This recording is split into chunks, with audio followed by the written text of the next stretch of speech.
আপনারা শুনছেন সবাই যে মামুন বাড়ি চাইছে। বাড়িটা চাওয়ার উদ্দেশ্য কি? মামুন এটা ওর একটা মামুনের কাছ থেকে যাতে সরে যায় এই কারণে একটা প্লাস পয়েন্ট রাখছিল মামুনি। কেন কইছে, হ্যাঁ তুই আমার মা দেখতে পারস না, ভাই দেখতে পারস না, বাপ দেখতে পারস না, কাউরে দেখতে পারস না, খাবার দাওয়া দিতে চাস না, তোর বিয়ে করলে এরপর দিন তো আমার বাপ মারে দেখতে পারবি না, তাহলে তুই আমার ঢাকা শহর একটা 10 তলা বাড়ি কিনে দে, তাহলে ওই বাড়ির ভাড়া উড়ায় আমার বাপ মা খাইব, আর তোর আমি কেতকুলির তলে লইলে আঁকমু, এখনই আডে কেতকুলির তলে লিয়া, তা কেতকুলির তলে লইলে তোর আঁকমু, আমার এই বাড়িটা করে দিল, এক দাদা বাড়ি রেজিস্ট্রি করে দিবি, এক দাদা তোর রেজিস্ট্রি করবো। আচ্ছা দিমু, আচ্ছা দিমু, করতে করতে কখন দিবি? জন্মদিনে দিব, দেয়নি, পরে দিব, দেয়নি, এর পরে দিব, দেয়নি।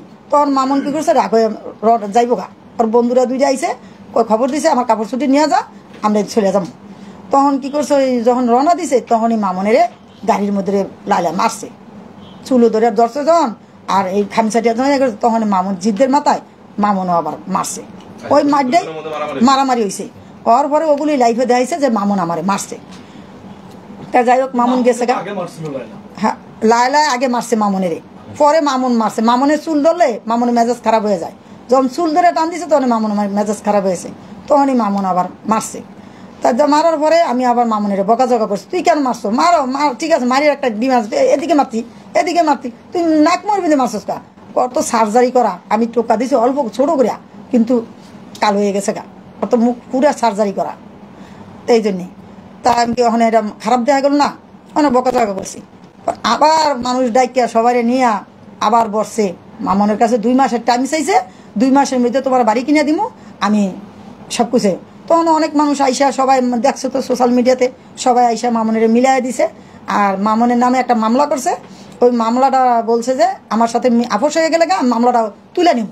তখন মামুন আবার কি করছে, আপোষ হয়ে গেছে, মামলাটা তুলে নেওয়ার কথা। মামুন তো সরল সোজা, ওই আর বাকি অন্যদিকে চায়নি। তখন লাইলারে জিজ্ঞেস করছে যে লাইলা মামলা উড়াইছ? হ্যাঁ মামলা উড়ে এলাইছি। রকিব করে নামে একটা ছেলে আছে, মামুনের আগে খুব ভালো ক্লোজ বন্ধু ছিল, আমার বাসায় কিন্তু ওরে রাখছি, খাওয়াইছি, ওর পাও ভেঙে গেছে, আমি ওরে সেবা বন্ধ করছি, মায়ের মতন করছি। আজকে হেই ছেলে ওর সাথে হাত মিলাইছে, মিলাই মামুনের থেকে 5,000 টাকাও নিছে যে মামলা উড়াই নেব। ওই মামলা ওরা উড়ায় নেই, ওই টাকা দিয়ে মামলা আরও চালায় নিছে, মামুন জানে না। এখন হঠাৎ করে জানতেছে মামুনের ওয়ারেন্ট আইছে, তখন আমার এই মেয়ের ধরছে, ধরে এরা ওয়ারেন্ট জামিন করছে। এই জামিনটাও বাতিল করতে চাইছে, বহু চেষ্টা করছে বাতিল করার লিগা, কিন্তু পারে নাই মেয়ের লিগা, আর আমাদের কিছু ছেলে আছে, ছেলেদের কারণে পারে নাই। তা ইয়ে করছে, তা তো ওরা জামিন হয়ে গেছে, বুক ফুলে চলতে আছে। এখন ও গেছে সিটিয়াং একটা প্রোগ্রামে গেছে, আসার সময় ওই গত 4 দিন মিলে আবার এই মামলাটা করছে দর্শনের। তা 3 বছর যখন থাকতে পারছে, হ্যাসমকা দর্শন করে নেই, ও কালকে মামলা করছে, এই মামলা জামিন হয়ে যা গেছে দিকে আজকে দর্শন করে লাইছে। আর ছেলে দর্শন করলো, মেয়ে কি রাজি ছিল না? আমি যদি কারোর সাথে রাজি না থাকি, আমার কি আরেকজনে নিতে পারবো? কখনো পারবো না। একটা মেয়ে সমান সমান অধিকার থাকতে হয়। আমিও রাজি আছি, একটা ছেলেও রাজি আছে, তখন এই জায়গায় মিলন হয়। আমি যদি রাজি না থাকি, ওই ছেলে আমার সারাদিন ফিরাইলেও আনতে পারবো না। তখন আমি জনগণের সামনে কমু যে আমি ওরা তো ভাইয়ের মর্যাদা দিছি, ও কেন আমার সাথে এরকম খারাপ আচরণ করে? তখন আমারে বলতে পারতো, তখন পাবলিকের বলতে পারতো, কাউরে তো বলে নেই। কারণ আজকে মামুনের নামে একের পর এক মামলা দিতে আছে, মিথ্যা মামলাগুলো দিতে আছে, দিয়া হরানি কথা আছে। এনে আবার এখন বলতেছে আমার কথায় ওর ইয়ে আছে, ওর মোবাইলে ইয়ে আছে, এই মামলা আমি তুলে নিব যদি তুমি আমার এই কথায় রাজি থাকো। হয় আমারে বিয়ে করে দিব, আর না হলে আমারে কত 9 লাখ টাকা না 90 লাখ টাকা, 90 লাখ টাকা দিতেইব, 90 লাখ টাকা দিতেইব। এখন মামুন বলছে আমি জেল খাটতে রাজি আছি, কিন্তু আমি ওর লগে মিলতে রাজি নাই। যে জায়গায় আমি ওরে এত ভালোবাসছি, ও আমারে এত ভালোবাসছে, আমি ওর সাথে মিলবো না। আমি কিন্তু ইচ্ছা করলে মামলা দিতে পারতাম, শিশু অপহরণের মামলা আমি নিজে মা হয়ে দিতে পারতাম, কারণ আমার ছেলেটারে ও ঘরের মধ্যে আটকে রাখছে, আমার মা আমার কাছে আসতে দেয়নি। আমি অসহায়, আমি কিছু বলতে পারিনি, আমার 2টা বাচ্চা কাচ্চা প্রতিবন্ধী, আমি কিছু বলতে পারিনি, বাপ একটা পাগল ছাগল, এই কারণে আমি কিছু বলতে পারিনি। ছেলেও বলছে মা মানুষের লগে কেস মামলা করলে ভালো না, তুমি যদি একটা করতে যাও আমি একটা করতে যাবো, লাইলা একটা করব, জনগণ দেখবো, পাবলিক খারাপ করবো, মা এগুলো করো না। তা ঠিক আছে, ছেলের কথাই আমি শুনছি, আমার ছেলেরা আমি যথেষ্ট ভালোবাসি, আমার ছেলে যেটা করবো ওইটাই মানি। আমি তখন মামলাতে যাইনি, ইচ্ছা করলে কিন্তু আমি মামলা 2টা করতে পারতাম। মামুনও নিরাপত্তা মামলা করতে পারতো, আমিও দিতে পারতাম, কিন্তু আমরা মামলাতে যাইনি। মানে পরিবর্তে দেখতেছি লাইলা একের পর এক মামলা দিতে আছে, একের পর একটা করতে আছে। কাল ওদিনকে এটা জামিন হয়ে যাওনি, এখন আবার দিছে দর্শনের মামলা। এখন তো জামিন আবেদন নামঞ্জুর করেছে, কারাগারে পাঠাইছে। এখন আপনার সন্তান এই মুহূর্তে কারাগারে আছে, এখন আপনি কি চাচ্ছেন? আপনার মানে মামুনকে জামিনে ছাড়াবেন, আপনি এখন প্রত্যাশা কি? আমার একটু আল্লাহর কাছে আমি অশেষ মেহরবানি, আমি যাতে আমার পুতের ইয়াটা পাইছি। মামুন একটু দেখতে যাচ্ছে আন্টিকে, চলে যাবে তো আমার ভূতে যাতে যাবে ইয়াটা পাইছে, ওই যে কি কয় রিমান্ডে জামিনটা পাইছে, এতে এটা। আর আমি লাইলার ব্যাপারে কোনো কথা কইতে চাই না, আর আমি ওর সাথে মামলা মকামিতে যাবো না। ইয়াতে সায়দনগর বাসা ভাড়া থাকতাম পরে, যেমন অত একটা সেলিব্রিটি আমার বাসায় শত শত লোক দৈনিক আসতো। আসার পরে আমি আবার গ্রামে বাড়ির কাজ ধরছি। আমি তো আমি না থাকলে তো বাড়িটা একবারে হয়ে জায়গা। আমি তো বাড়ির কাজ ধরছি, তো আমার গ্রামে গিয়া যাইতে হয় গা। গ্রামে যখন যাইতে হয় গা, তখন মনে করেন আমাদের বাসায় যখন লোকজন আসে, তখন বাড়িওয়ালারা সিলাসিলি করে, আবার বাসা ছাড়ো।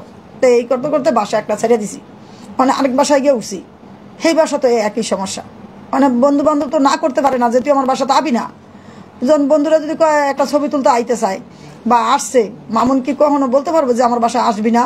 এটা কি বলা সম্ভব? মামুন সেলিব্রিটি, এটার থেকেই আসতে আছে প্রশ্নটা। তখন আসতে আছে, তখন লাইলা আমার বলতে আছে, তখন এই লাইলার সাথে কিন্তু আগে থেকে একটু পরিচয় নিয়ে আসা, এমনি যেমন হালকা পাতলা দেখা সাক্ষাৎ করে, আবার ওই যে একখানে বৈশা খায়, কন্টিন করে, এই সেই এই আর কি। তখন লাইলার বাসায় যায় নাই। তখন লাইলা আবার বলতে আছে যে আন্টি, মামুন তো এই জায়গা থাকাটা নিরাপত্ত না, এই জায়গা থাকাটা খুবই রিস্কের ব্যাপার। আপনি থাকেন গ্রামে, বাড়ি টাড়ি করতেছেন, গ্রামে থাকেন।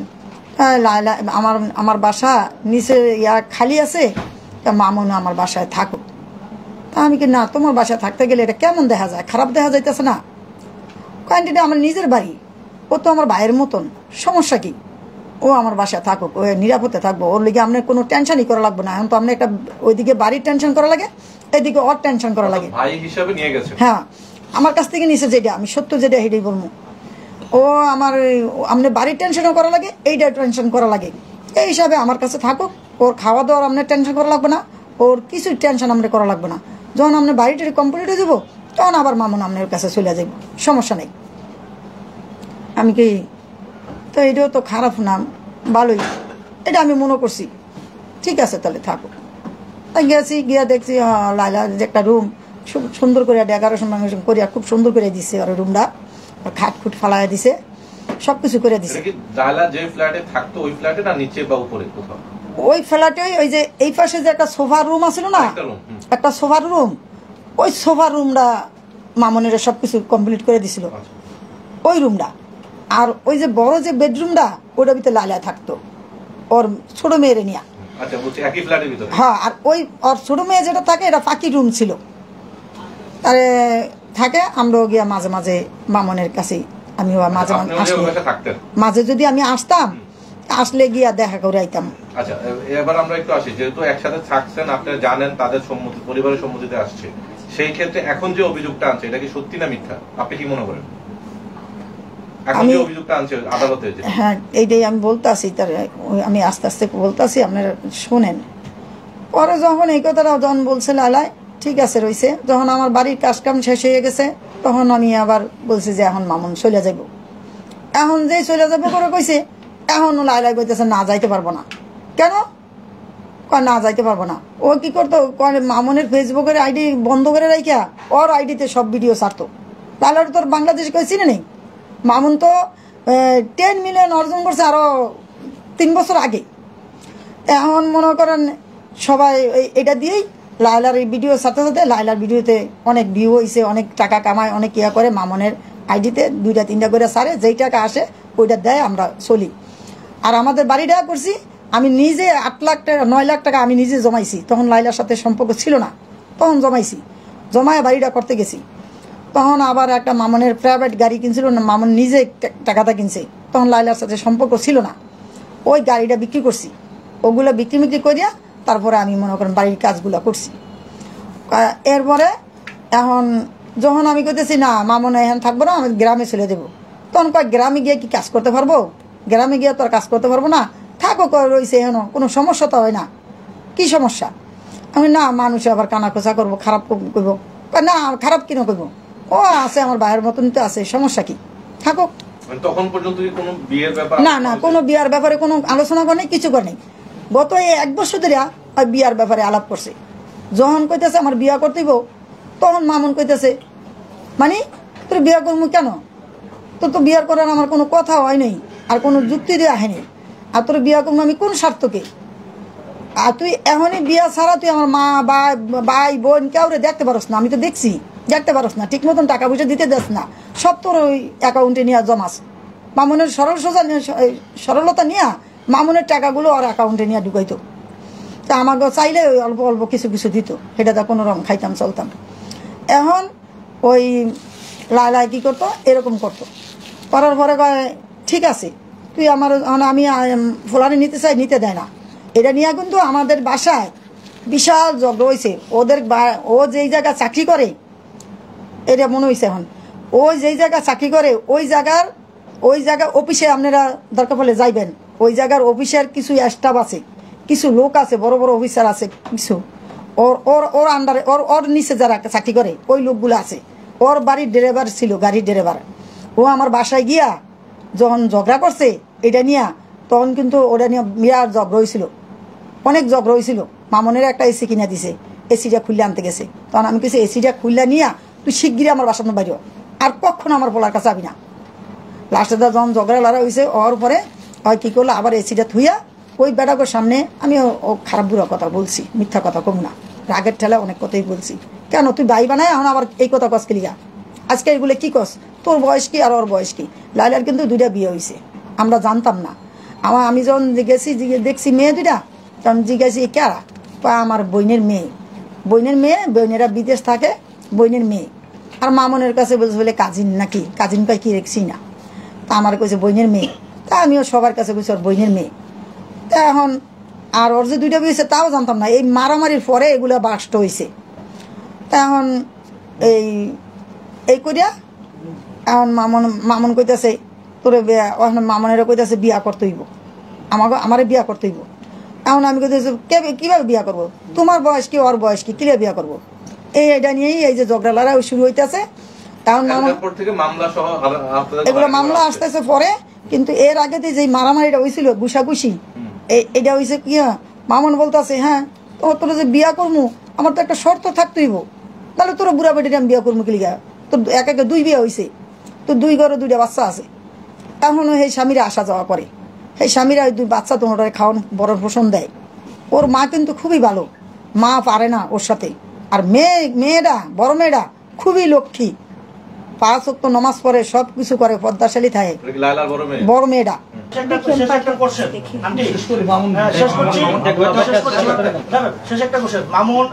মামুন এই মুহূর্তে জেল হাজতে যাচ্ছে, আপনার 2টা ছেলে মেয়ে বাক প্রতিবন্ধী, আপনার স্বামীও মানসিক, আপনারা সবাই নিয়ে মামুনের যাওয়াটা মানে সব মিলিয়ে আপনার ঈদটা কেমন কাটবে?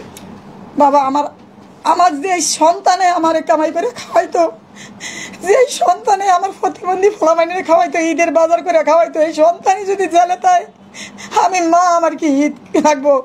আপনি দেন গা বোবা বাইটি কেমনি চিকের বাইরে কান্তা আছে ওই জায়গায়, আমার ছেলে থাকলে আমার কেমন ঈদ কাটবো? আমার ছেলে বাড়াইছে মা তুমি কি একটা গরু কিনো গা, ছোট ছোট থেকে আমার ভাই বোন বোবা এটি আরেকজনে গোস্ত খাইবো, আমার ভাই বোন চা থাকবো, আমি ছোট দেখে একটা দিব আমার ভাই বোনে যাতে খায়, হে দিতে পারবো না, তো আমার ঈদ আর কদ্দুর ভালো যাইব। তো আমার এ দূরে আবেদন, আমার সৎ ছেলেরা জেলে, আমার আপন ছেলেরা আমার পাশে যায়, এটাই আমি চাই। আমি মামলা মহাদিনা করবো না, কিছু করবো না, ওই আল্লাহর যদি মেহরবানি থাকে, আমার ছেলেকে যদি আদর ভালোবাসা থাকে, তাহলে আমার ছেলে মুক্তি পাইব আল্লাহর রহমতে ইনশাল্লাহ।